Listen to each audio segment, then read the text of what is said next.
भातार कमजोर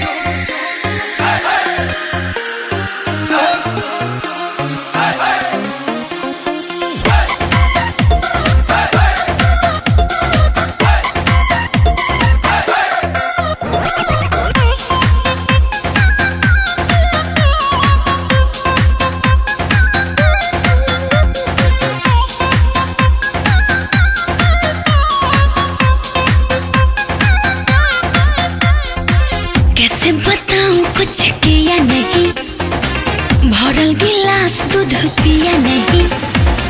कैसे बताऊं कुछ किया नहीं, भरल गिलास दूध पिया नहीं। रोज से जिया पमारे जवनिया ही लो लागे तोहरा के मिल गइले बानी भातार कमजोर लागे तोहरा के मिल गइले बानी भातार कमजोर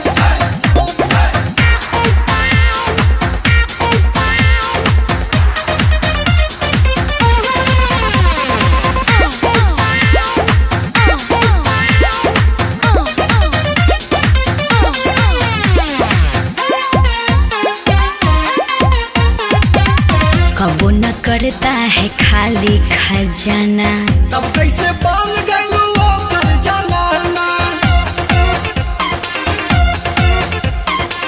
कबो न करता है खाली खजाना, तब कैसे बन गइलू ओकर जनाना।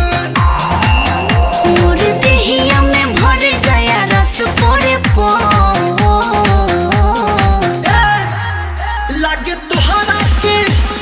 तोहरा के मिल गइले बानी भातार कमजोर लागे तोहरा के मिल गइले बानी भातार कमजोर।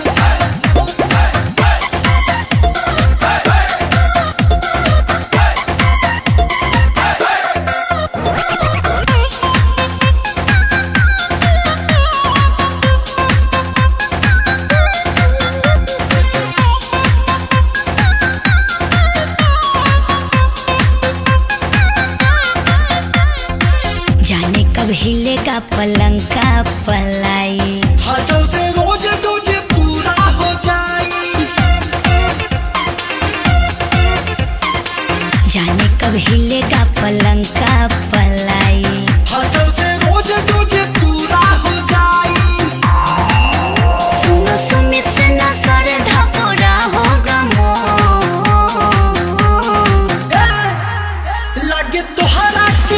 लागे तोहरा के मिल गइले